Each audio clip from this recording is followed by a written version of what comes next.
¿Qué sucede cuando un sacerdote que dedicó su vida entera a servir a Dios, que construyó una comunidad de millones de seguidores, que sobrevivió a un incendio y enfrentó amenazas de muerte, de repente desaparece del radar público sin dar explicaciones claras? ¿Qué secretos guarda el silencio de un hombre que siempre tuvo palabras para todo? Esta es la historia del padre Marcos Galvis, y lo que estás a punto de descubrir va mucho más allá de lo que los titulares te han contado. Antes de comenzar, necesito que hagas algo importante. Suscríbete a este canal y activa la campanita de notificaciones, porque lo que vamos a revelar aquí no lo verás en ningún otro lado. Dale like si quieres que sigamos investigando casos como este. Y quédate hasta el final, porque la última revelación te va a dejar sin palabras. Marcos Galvis nació el 18 de agosto de 1989 en San Cristóbal, Venezuela. Un niño normal, de una familia humilde, el tercero de 5 hermanos. Su infancia transcurrió en un hogar donde la fe católica no era solo una tradición dominical, sino el aire que se respiraba cada día. Sus padres, Gerardo Marco Antonio y María Zenaida, eran personas de oración constante. Los abuelos maternos habían sembrado esa semilla, y en esa casa, la Biblia no era un objeto decorativo, era el manual de vida. Desde muy pequeño, Marcos mostraba algo diferente. Los vecinos lo notaban. No era como los otros niños. Mientras sus hermanos jugaban en la calle, él se quedaba en casa leyendo pasajes bíblicos que ni siquiera los adultos comprendían completamente. Tenía una facilidad extraña para interpretar las escrituras, como si algo dentro de él ya supiera lo que vendría después. Pero aquí viene la primera pregunta inquietante. ¿Fue esta vocación realmente una elección libre o fue el resultado de una presión familiar invisible? ¿Cuántos niños crecen en hogares tan intensamente religiosos y terminan confundiendo el amor de sus padres con el llamado de Dios? No estoy diciendo que Marcos no tuviera vocación. Lo que estoy diciendo es que cuando un niño de 8 años ya está interpretando la Biblia mientras otros juegan fútbol, algo en ese ambiente familiar está moldeando su destino de manera profunda. Y eso nos lleva a preguntarnos, ¿quién era realmente Marcos Galvis antes de que el peso de las expectativas religiosas cayera sobre sus hombros? Durante su adolescencia, Marcos comenzó a participar en encuentros juveniles y grupos de estudio bíblico. Aquí es donde su liderazgo natural empezó a brillar. La gente lo escuchaba. Tenía ese don que muy pocos poseen, la capacidad de hacer que las palabras complejas sonaran simples, de conectar con el corazón de las personas sin esfuerzo aparente. Pero déjame hacerte otra pregunta. ¿Alguna vez te has preguntado qué pasa por la mente de un joven cuando decide renunciar a todo lo que la vida moderna ofrece para convertirse en sacerdote? Estamos hablando de celibato, de obediencia ciega, de vivir con lo mínimo. ¿Qué tipo de convicción necesitas para tomar esa decisión a los 18, 19 años? Marcos ingresó al seminario con la certeza de que ese era su camino. Pero la realidad del seminario no es lo que la gente imagina.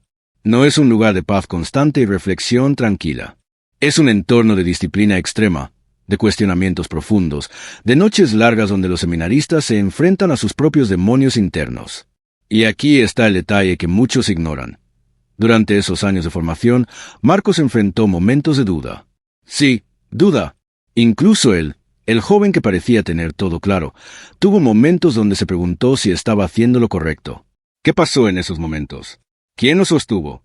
Según sus propias palabras, fueron los recuerdos de su madre, las historias de fe de sus abuelos, lo que lo mantuvieron firme. Pero piénsalo bien. ¿No es curioso que cada vez que dudaba, la respuesta siempre venía de la misma fuente? Su familia, su tradición, su pasado. ¿Y si esas dudas eran en realidad su verdadero yo tratando de decirle algo? No te vayas, porque en unos minutos vamos a hablar del incidente que casi termina con su vida y que cambió todo para siempre. Pero antes, comparte este video con alguien que necesite escuchar esta historia, porque lo que viene a continuación es aún más intenso. En octubre de 2016, a los 27 años, Marcos fue ordenado sacerdote. La ceremonia fue sencilla, emotiva, llena de lágrimas de alegría de su familia. Era el momento que todos habían esperado. El niño que leía la Biblia mientras otros jugaban ahora era oficialmente un representante de Dios en la tierra. Poco después fue enviado a su primera parroquia en Barinas. Y aquí es donde la historia se pone interesante. Porque Marcos no era un sacerdote común. Desde el primer día, su forma de predicar llamó la atención. No usaba el lenguaje complicado y ceremonioso que muchos sacerdotes usan. Hablaba claro, directo, como si estuviera teniendo una conversación con un amigo en la sala de tu casa. Las homilías de Marcos eran diferentes. Tomaba pasajes bíblicos que la gente había escuchado 1000 veces y les daba un giro contemporáneo, una aplicación práctica para la vida diaria. Y la gente respondía. Las misas empezaron a llenarse. Jóvenes que nunca habían pisado una iglesia comenzaron a aparecer. Ancianos que habían perdido la fe volvieron a creer. Pero aquí viene algo que necesitas entender. En Venezuela, en esos años, la situación económica y social era caótica. Hiperinflación, escasez de alimentos, violencia en las calles. La gente no solo buscaba consuelo espiritual, buscaba respuestas. Y Marcos, con su carisma natural y su manera directa de hablar, se estaba convirtiendo en algo más que un sacerdote. Se estaba convirtiendo en un líder de opinión. Y esto es crucial, porque cuando un líder religioso empieza a tener influencia social real, siempre surgen dos preguntas. ¿Qué tan lejos está dispuesto a llegar con esa influencia? Y más importante aún, ¿quién se va a sentir amenazado por esa influencia? En 2017, Marcos tomó una decisión que cambiaría su vida para siempre. Decidió usar las redes sociales para evangelizar. Comenzó con vídeos simples, grabados desde su teléfono móvil. Reflexiones cortas, oraciones matutinas, explicaciones bíblicas de 5 minutos. Nada sofisticado. Solo un sacerdote hablando desde el corazón. Pero lo que sucedió después nadie lo esperaba. Los vídeos empezaron a volverse virales. No solo en Venezuela, sino en Colombia, en Estados Unidos, en España. Miles de personas comenzaron a seguirlo. Luego decenas de miles. Luego cientos de miles. Y antes de que pudiera procesarlo completamente, Marcos Galvis se había convertido en una celebridad religiosa digital. Creó un canal de YouTube. La respuesta fue inmediata y masiva. Las visualizaciones se dispararon. Los comentarios se multiplicaban. Gente de todo el mundo hispanohablante lo buscaba para pedirle consejo, oración, vía espiritual. Marcos pasó de ser un sacerdote de parroquia en Barinas a ser una figura internacional en cuestión de meses. Y aquí es donde las cosas empiezan a complicarse. Porque cuando tienes ese nivel de exposición, cuando millones de ojos están sobre ti, cada palabra que dices, cada gesto que haces, cada decisión que tomas, todo se amplifica, todo se interpreta, todo se juzga. Déjame preguntarte algo. ¿Alguna vez te has detenido a pensar en el costo psicológico de tener esa cantidad de atención constante? Imagina que cada día, cientos de personas te escriben contándote sus problemas más profundos, sus traumas, sus miedos, sus desesperaciones. Y tú, desde tu humanidad limitada, intentas responder a todos. Intentas ser el faro de esperanza que todos necesitan. ¿Cuánto tiempo puede una persona sostener ese peso antes de quebrarse? La pandemia de 2020 intensificó todo esto de manera exponencial. Las iglesias cerraron. Las misas presenciales se suspendieron. Y de repente, el canal de YouTube de Marcos Galvis se convirtió en la iglesia digital para miles de personas que estaban aisladas, asustadas, enfrentando la muerte de seres queridos sin poder siquiera despedirse. Marcos celebraba misas virtuales todos los días. Respondía mensajes hasta altas horas de la madrugada. Grababa vídeos de consuelo, de esperanza, de fe en medio del caos. Se convirtió en el sacerdote pandémico por excelencia. Y la gente lo amaba por eso. Pero hay algo que pocos saben. Algo que él mismo confesó en entrevistas posteriores. Durante esos meses, Marcos estaba agotado, física y emocionalmente destruido. Pasaba horas frente a cámaras, intentando mantener una sonrisa, intentando proyectar fortaleza, mientras por dentro se sentía vacío. Y aquí viene una pregunta incómoda. ¿Es posible que Marcos Galvis, en su deseo genuino de ayudar a otros, se olvidara completamente de cuidarse a sí mismo? ¿Es posible que la línea entre servicio y autodestrucción se haya vuelto tan delgada que ya no podía distinguirla? No te vayas, porque lo que viene ahora es el primer golpe real que Marcos recibió. Y te va a sorprender. Pero antes, déjame un comentario contándome. ¿Alguna vez has sentido que das tanto de ti que ya no queda nada para ti mismo? Porque eso es exactamente lo que le estaba pasando a Marcos. En 2019, antes de la pandemia, Marcos había comenzado a recibir invitaciones para predicar en Estados Unidos.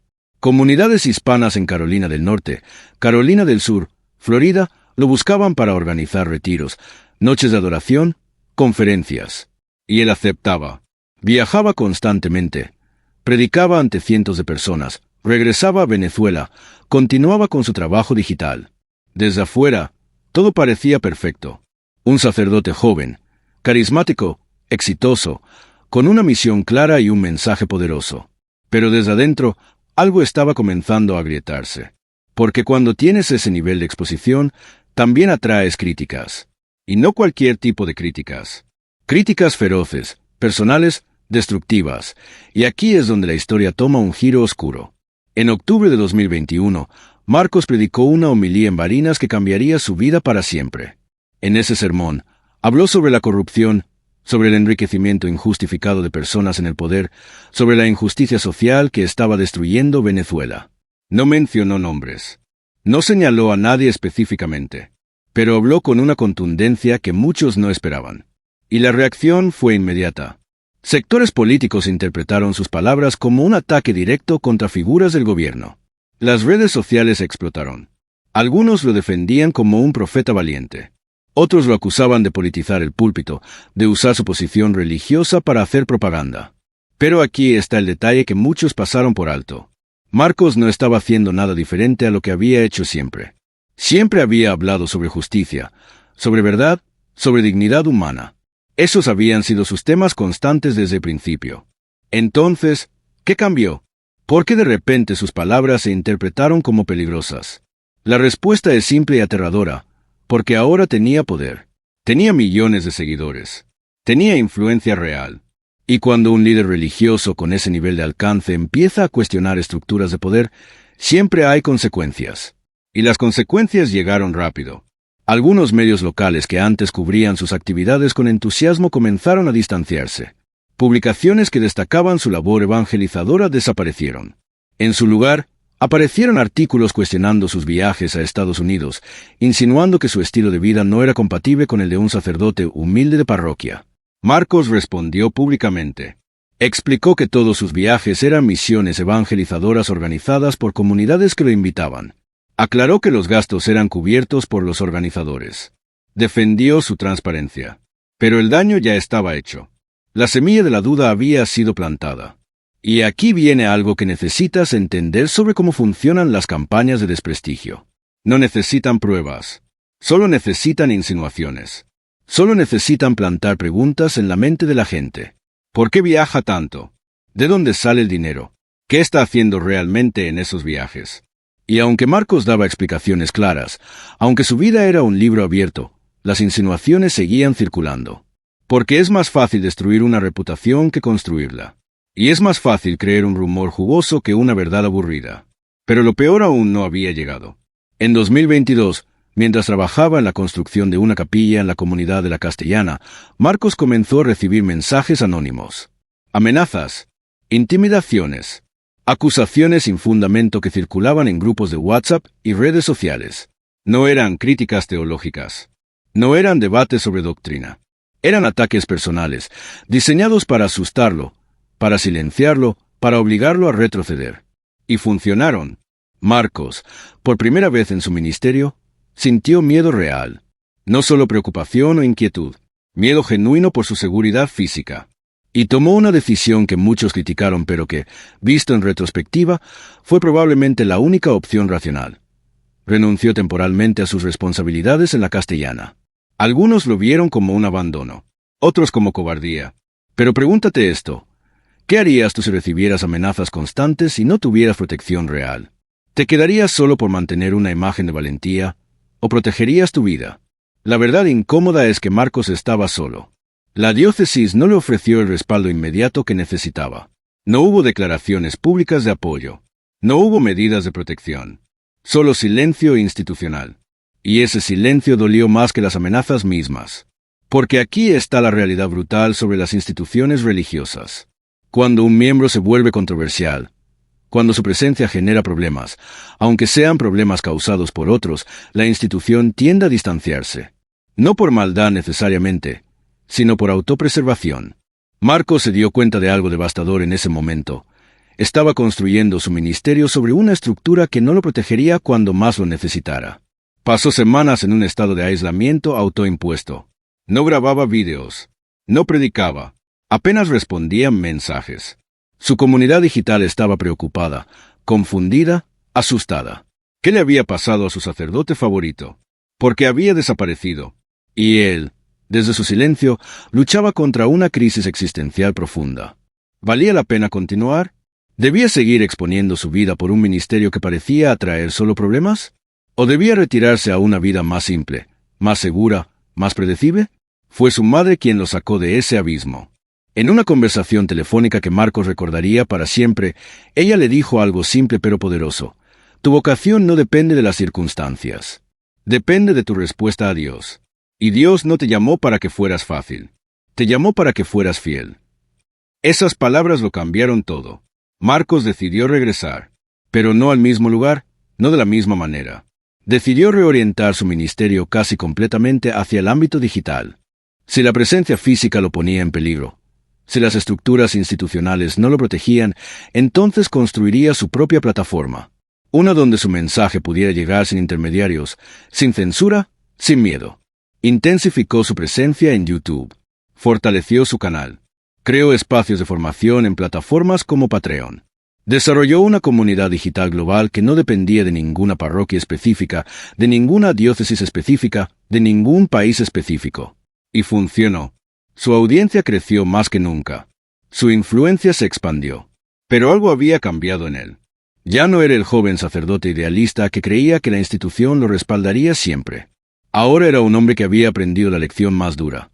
En este mundo, incluso en el mundo religioso, a veces estás completamente solo.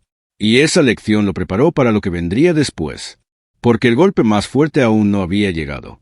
No te vayas. Lo que viene ahora es el incidente que casi le cuesta la vida.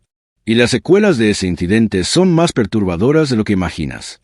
Pero antes, dime en los comentarios, ¿crees que las instituciones religiosas protegen realmente a sus miembros o solo se protegen a sí mismas? Ahora necesito que prestes mucha atención, porque lo que voy a contarte suena como sacado de una película, pero es absolutamente real. Una noche, en su residencia parroquial en Barinas, Marcos se despertó con el olor a humo.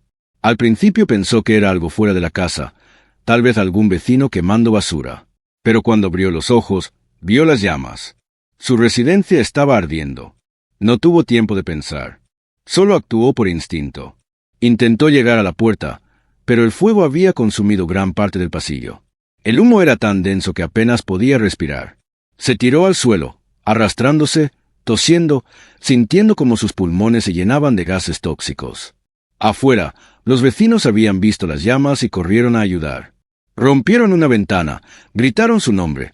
Lo sacaron literalmente segundos antes de que una viga del techo se derrumbara justo donde él había estado. Marcos sobrevivió. Pero ese incidente lo marcó de maneras que muy pocos entienden. Físicamente, las lesiones fueron relativamente leves. Irritación pulmonar, quemaduras menores en las manos, cansancio extremo por la inhalación de humo. Los médicos le dijeron que tuvo suerte, que unos minutos más y la historia habría sido diferente. Pero el impacto psicológico fue devastador. Durante semanas, Marcos no podía dormir. Cada vez que cerraba los ojos, veía las llamas. Cada vez que olía algo quemándose, entraba en pánico. Desarrolló episodios de ansiedad aguda, sobresaltos nocturnos, una sensación constante de estar en peligro. Y aquí viene la pregunta que nadie se atrevía a hacer en voz alta. ¿Fue realmente un accidente? Las autoridades dijeron que sí, que había sido un cortocircuito eléctrico, algo común en una región donde la infraestructura eléctrica es precaria. Caso cerrado. Pero Marcos, en conversaciones privadas con personas cercanas, expresó dudas. No acusó a nadie directamente. No hizo declaraciones públicas, pero dejó caer insinuaciones. Comentarios sobre el timín sospechoso. Sobre cómo justo después de las amenazas recibidas meses atrás, su casa se incendia. ¿Coincidencia? Tal vez.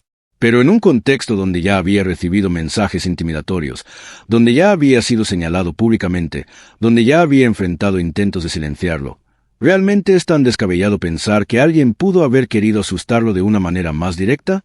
No tengo pruebas de nada, y es importante que eso quede claro. Pero lo que sí tengo son hechos verificables. Un sacerdote controversial, con amenazas previas, sufre un incendio en su residencia que casi le cuesta la vida. Y después de ese incidente, su comportamiento cambia radicalmente. Marcos se volvió más cauteloso, más reservado. Dejó de hablar de ciertos temas en público. Dejó de hacer comentarios que pudieran interpretarse como críticas políticas o sociales. Se enfocó casi exclusivamente en enseñanzas bíblicas puras, en reflexiones espirituales, en temas que no generaran controversia. Y la pregunta es, ¿ese cambio fue madurez espiritual o fue miedo?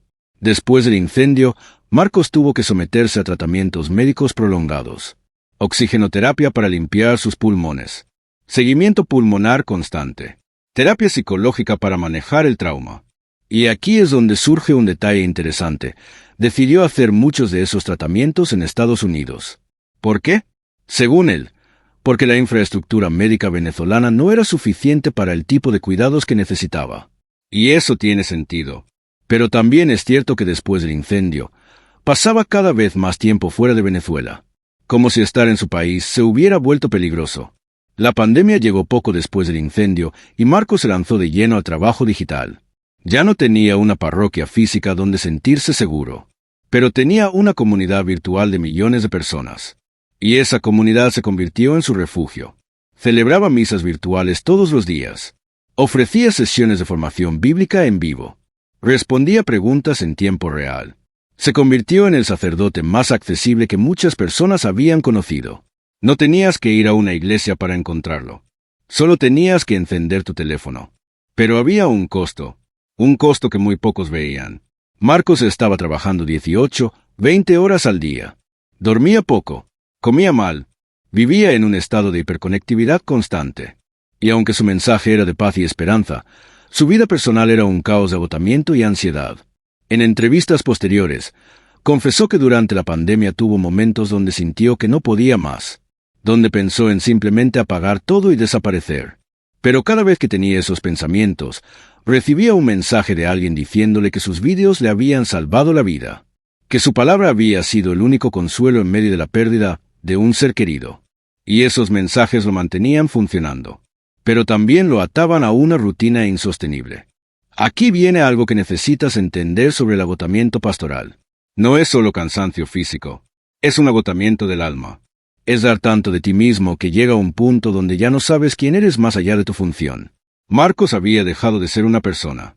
Se había convertido en una marca, en una imagen, en un producto de consumo espiritual. Y eso destroza a cualquiera. En 2024, Marcos tomó una decisión que sorprendió a muchos.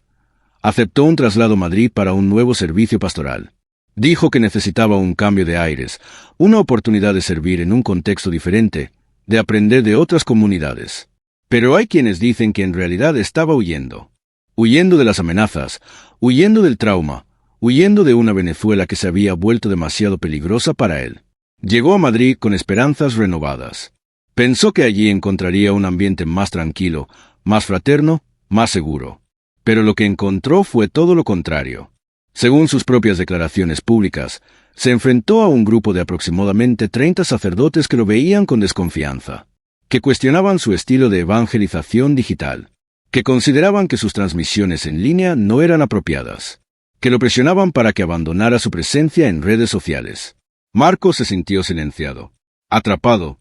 Había viajado miles de kilómetros buscando paz y en lugar de eso encontró otro campo de batalla. Grabó un vídeo donde expresó su frustración.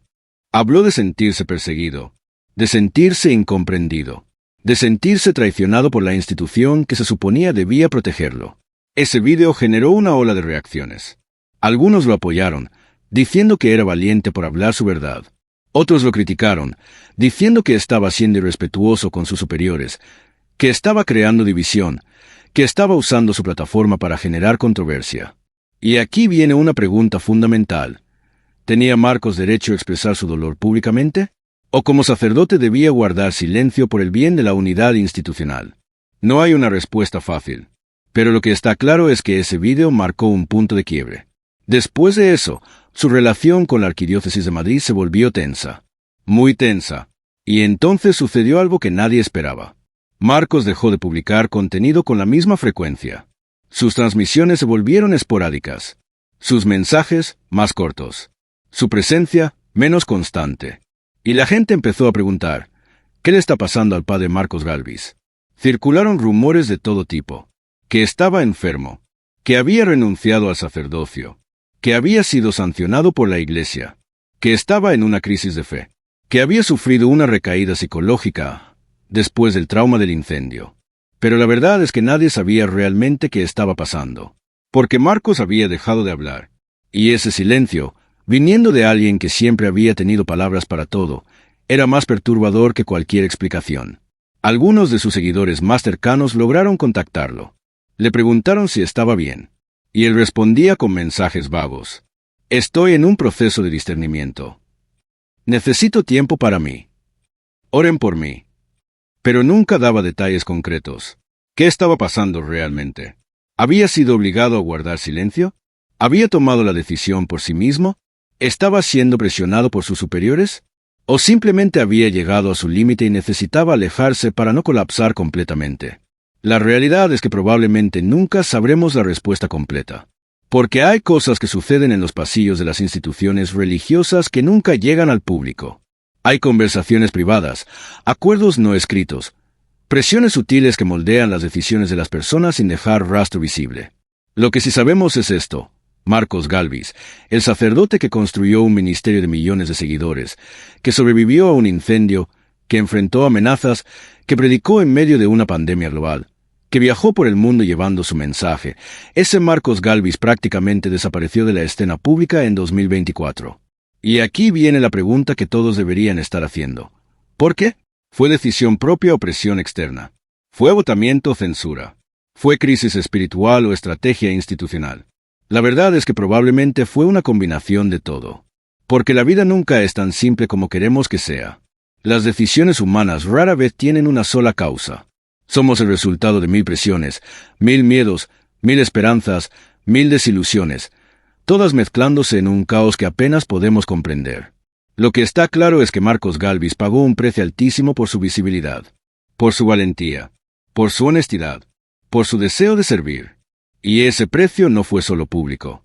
Fue personal, fue emocional, fue espiritual. Piensa en esto. Un hombre que dedicó su vida entera a construir puentes entre las personas y Dios, terminó sintiéndose solo, incomprendido, atacado desde todos los frentes. ¿No es eso irónico? ¿No es eso profundamente triste? Y aquí viene la reflexión más importante de todo este video. La historia de Marcos Galvis no es solo la historia de un sacerdote controvertido. Es la historia de lo que sucede cuando las instituciones valoran más la imagen que las personas. Cuando la obediencia se vuelve más importante que la verdad. Cuando el silencio se impone sobre la justicia. Es la historia de un hombre que creyó que si servía con todo su corazón, sería protegido. Y descubrió, de la manera más dolorosa posible, que eso no siempre es cierto. Es la historia de miles de personas que dan todo de sí mismas por causas nobles, y terminan destruidas porque nadie las cuida mientras ellas cuidan a otros. Marcos ahora vive en una especie de limbo. No ha renunciado oficialmente al sacerdocio. No ha hecho declaraciones explosivas. No ha escrito un libro exponiendo todo lo que vivió. Simplemente está en silencio. Y ese silencio dice más que 1000 palabras. Porque cuando alguien que siempre tuvo tanto que decir de repente no dice nada, significa que algo se rompió. Algo tan profundo que las palabras ya no pueden alcanzarlo. La pregunta es, ¿podrá algún día Marcos recuperar lo que perdió? ¿Volverá algún día a predicar con la misma pasión? ¿O este silencio es permanente? No lo sé. Y creo que nadie lo sabe. Ni siquiera él mismo. Pero lo que sí sé es que su historia nos enseña algo crucial sobre la naturaleza humana y sobre las instituciones religiosas. Nos enseña que la vocación no te hace inmune al dolor, que la fe no te protege de la traición, que servir a Dios no garantiza que los hombres te tratarán con dignidad.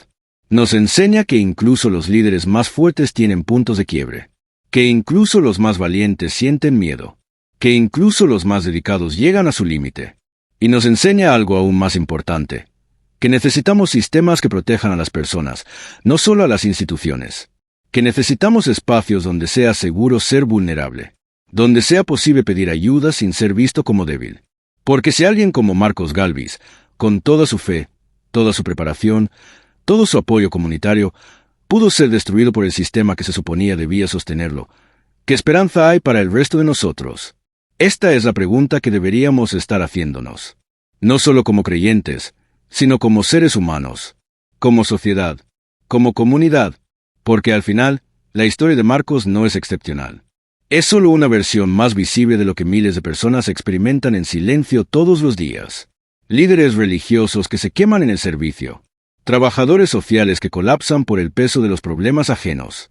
Médicos que desarrollan depresión después de años de ver sufrimiento. Maestros que abandonan la profesión porque nadie cuida de ellos mientras cuidan de otros.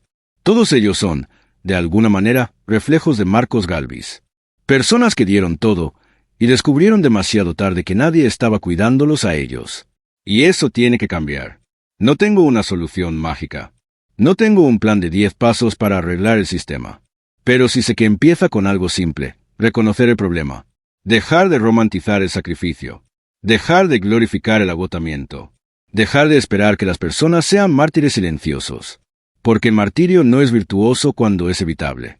Y el sufrimiento no es noble cuando es causado por negligencia institucional. Marcos Galvis merece descanso. Merece sanación. Merece la oportunidad de reconstruir su vida lejos de las cámaras, lejos de las expectativas, lejos de las presiones. Y todos nosotros merecemos aprender de su historia. Antes de que sea demasiado tarde. Antes de que la siguiente persona dedicada, apasionada, entregada, termine de la misma manera. Así que aquí está mi pregunta final para ti, la que quiero que respondas en los comentarios. ¿Cuántas personas más tienen que quebrarse antes de que las instituciones cambien? ¿Cuántas historias como la de Marcos Galvis tenemos que ver antes de que entendamos que el servicio a otros no puede venir a costa de la destrucción personal? Y más importante aún, si tú estuvieras en la posición de Marcos, si tú hubieras enfrentado todo lo que él enfrentó, ¿qué habrías hecho diferente? ¿O crees que el resultado habría sido el mismo? No quiero respuestas superficiales. Quiero que pienses profundamente en esto. Porque es fácil juzgar desde afuera. Es fácil decir, yo habría hecho esto, él debió hacer aquello. Pero cuando estás en medio del fuego, literal y metafóricamente, las decisiones nunca son tan claras. Marcos tomó las decisiones que pudo tomar con la información y los recursos que tenía en ese momento. Y esas decisiones lo llevaron a donde está ahora. En silencio. En retiro. En algún lugar entre la esperanza y la resignación. ¿Fue su culpa? No lo creo. ¿Fue culpa de la institución? En parte, sí. ¿Fue culpa del sistema? Definitivamente. ¿Fue culpa de una sociedad que consume espiritualidad como entretenimiento sin considerar el costo humano detrás? También. La verdad es que todos somos parte del problema. Y todos necesitamos ser parte de la solución. Entonces, ¿qué podemos hacer? Primero, podemos dejar de idolatrar a los líderes. Marcos nunca pidió ser tratado como una celebridad. La gente lo convirtió en eso. Y cuando eres una celebridad, pierdes el derecho a ser humano. Pierdes el derecho a equivocarte. Pierdes el derecho a estar cansado. Necesitamos aprender a admirar sin idolatrar. A seguir sin demandar. A apreciar sin consumir. Segundo, podemos exigir que las instituciones religiosas implementen sistemas reales de apoyo para su personal. Terapia accesible. Descansos obligatorios. Protocolos claros para manejar amenazas y acoso. Rendición de cuentas cuando las cosas salen mal. Porque si una empresa secular tiene que proporcionar esas cosas a sus empleados, ¿por qué una institución que predica amor y compasión no haría lo mismo? Tercero, podemos ser más conscientes de nuestras propias demandas. Cada mensaje que enviamos pidiendo consejo, cada comentario exigiendo contenido nuevo, cada crítica por no responder rápido, todo eso suma. Y eventualmente, destruye. No estoy diciendo que no busques ayuda. Estoy diciendo que recuerdes que al otro lado de la pantalla hay un ser humano con límites. Y que esos límites deben ser respetados. Y cuarto, podemos contar estas historias. Una y otra vez. Hasta que ya no sean excepciones, sino advertencias. Hasta que cambien políticas. Hasta que transformen culturas. La historia de Marcos Galvis no ha terminado. Él sigue vivo. Sigue siendo sacerdote. Y quién sabe, tal vez algún día regrese con renovadas fuerzas, con nuevas perspectivas, con lecciones aprendidas que lo hagan más sabio y más fuerte. O tal vez no. Tal vez su historia termine aquí, con un silencio que nunca se rompa completamente. Cualquiera sea el caso, su legado ya está escrito. No en los millones de visualizaciones de sus vídeos. No en las multitudes que asistieron a sus predicaciones. No en los reconocimientos o las críticas. Su legado está en las conversaciones que su historia provoca, en las preguntas incómodas que nos obliga a enfrentar, en la conciencia que genera sobre los costos ocultos del liderazgo espiritual. Marcos Galvis nos mostró que es posible tener fe inquebrantable y aún así quebrarse, que es posible servir con todo tu corazón y aún así ser herido, que es posible hacer todo bien según las reglas del juego y aún así perder. Y esas lecciones, aunque dolorosas, son invaluables. Porque nos preparan para la realidad. Nos quitan las ilusiones románticas sobre el servicio y la vocación. Nos obligan a enfrentar la verdad, que seguir un llamado superior no te hace superhumano. Te hace más vulnerable, porque ahora tienes más que perder. Y con esa vulnerabilidad viene la necesidad de comunidad real. No de seguidores, no de fans, sino de personas que te conozcan, que te vean más allá de tu función, que te sostengan cuando ya no puedes sostenerte solo. ¿Tuvo Marcos esa comunidad? Al principio, parecía que sí. Pero cuando más la necesitó, cuando el fuego lo consumía tanto literal como metafóricamente, esa comunidad no fue suficiente. O no estuvo presente, o no supo cómo ayudar. Y eso es una tragedia. No solo para él, sino para todos nosotros.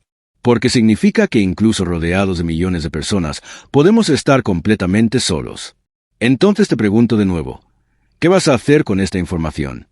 ¿La vas a consumir como otro vídeo más, dejando un comentario superficial y siguiendo con tu día? ¿O vas a permitir que cambie algo en ti? Porque esa es la única manera en que historias como esta tienen sentido. Cuando nos transforman, cuando nos hacen mejores, cuando nos obligan a cuestionar no solo las instituciones allá afuera, sino nuestras propias actitudes, nuestras propias exigencias, nuestras propias complicidades. Marcos Gálvez dio su vida al servicio, y ese servicio casi lo destruye.